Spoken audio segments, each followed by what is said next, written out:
What's up, guys? Welcome back to the channel. Welcome back to another video. If you're stopping by the channel for the first time, please consider subscribing to my channel. And while you're at it, smash that like button for me. I really would appreciate it. Also, hit that post notification bell so that you're notified every time I upload a new video. Be careful down in the comment section of the videos. A lot of spam, a lot of scammers. I will never ask you to contact me by WhatsApp or Telegram. I also do not invest money for my subscribers, so please be careful. Don't get yourself scammed. If you want up to 12 free stocks, Webull is going to give you up to 12 free stocks when you open a new Webull brokerage account. Put any amount of money in that brokerage account. They're going to give you up to 12 free stocks for just trying out the brokerage app. There's a link down in the description box of the video. Click on that Webull link. Open up your new Webull account today. Go get that free stock. Go get that free money. I'm going to also send you a free Webull tutorial video to walk you through how to use the Webull app to make your first trade. All you got to do is email me and let me know you've opened the Webull account. You've funded the Webull account. And I'm going to send you that free Webull tutorial video so you can start building wealth today. I have one of my subscribers send me a question. Said, hey, Richard, I have $10,000. What should I do with this $10,000? And I asked him 3 questions. I said, do you have an emergency fund? I said, do you have any consumer debt? And are you doing anything right now to invest, to build assets, so at some point you can get to financial freedom? And that's the 3 questions I would ask anybody that tells me that they have any amount of money and what should they do with it. It all starts with, are you in a position to take this money, invest it to build wealth? Now, I don't think you can do that unless you can answer the first 2 questions I asked him. Why is an emergency fund so important? Because we all hit financial bumps in the road at some point in our life. And if we don't have some type of rainy day fund, then we're going to be in trouble.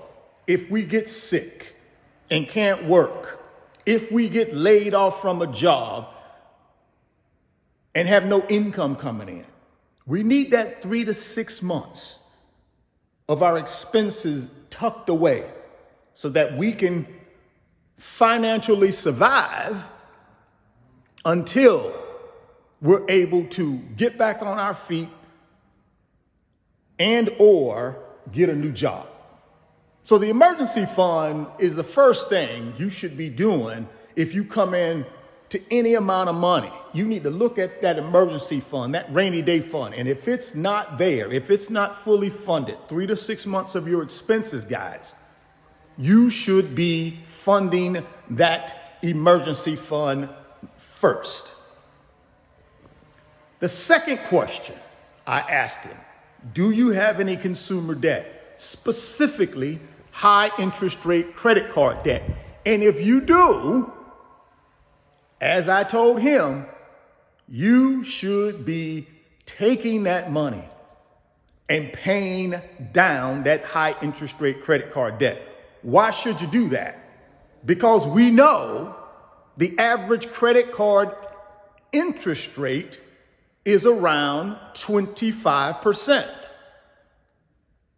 And if I got $5,000 in credit card debt, if I got $10,000 in credit card debt, if I got $20,000 in credit card debt, it would be in my best interest to take that money and pay off that 25% interest rate credit card debt.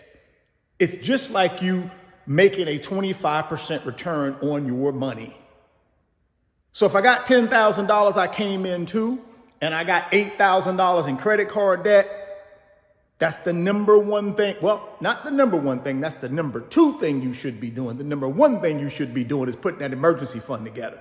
But if you got your emergency fund together, then the number one thing you would do is pay off that credit card debt. If you do not have an emergency fund in place and you're trying to decide which one, pay off the credit card debt or put my emergency fund in place, my recommendation is strongly consider putting that emergency fund in place. And then next, you concentrate on paying off the credit card debt.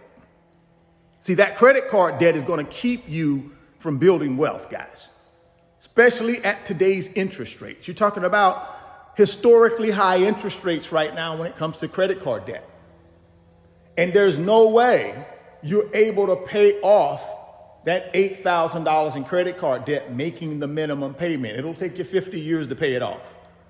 So you got to throw every free dollar you have after you've put your emergency fund in place. You got to throw every free dollar you have at paying off that high interest rate credit card debt. Again, it's like giving yourself a 25% return on your money, right? Because some people will ask me, well, wouldn't it make more sense to take the $10,000 and put it in the market and get a return? Well, not really, because you're not going to be able to put it in the market in today's market and get a 25% return on it. But if you pay off that credit card debt, that's 25% you're saving in interest on that $8,000 or $10,000 or $20,000, right? So it's in your best interest to pay off the credit card debt before you invest. That's just my opinion. You guys let me know what you think down in the comment box. And then the third thing I asked him, are you investing? Are you investing? And that's what I would ask you guys. Right now is a great opportunity for you to build wealth. The stock market is discounted. Paper assets are discounted.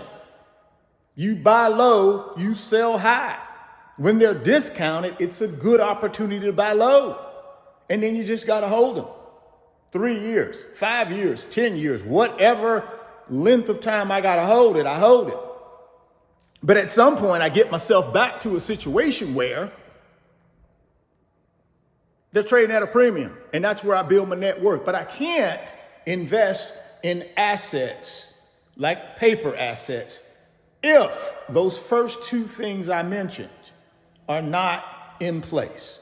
You got to have them in place first. So yeah, if you got $10,000, what should you do with it? Get your emergency fund together, pay off any high interest rate credit card debt, and then third, you got to start investing. You have to start investing to build wealth. And I like to invest in ETFs and index funds, right? I like to invest in ETFs and index funds that track the S&P 500 index, that track the total stock market. I also like to invest in sector ETFs and index funds. I like the tech sector, so I enjoy investing in the tech sector because I believe the tech sector represents an opportunity for me to build wealth.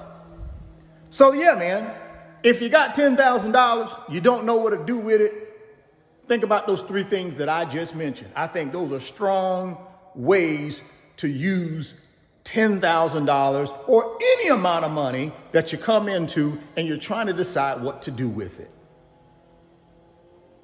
Drop me some comments down in the comment box and let me know what you would do with $10,000 and how you would use that money. Curious to hear what you would do with that $10,000. If you want them 12 free stocks from Webull, you got to click on that link down in the description box, guys. Open up that Webull account today. Go get that free stock. Go get that free money. If you're stopping by the channel for the first time, please consider subscribing, share the video, smash the like button. Thoughts become things. If you can see it in your mind, you can hold it in your hands. You guys keep chasing your greatness. Never stop believing in yourself. And I'm going to catch you on the next video. Peace, love, and happiness. Today's video is sponsored by my company, RF Financial Consulting. And in my company, I work with individuals just like you through financial mentoring and coaching sessions. And in those 1-hour sessions, we talk about strategies to help you get to your financial freedom, whether it be through real estate investing, stock market investing, creating additional streams of income, credit card arbitrage, or starting and growing a business. If that's something that you might be interested in, there's an email address in the description box of the video. Send me an email and let's discuss if I'm the right fit for you.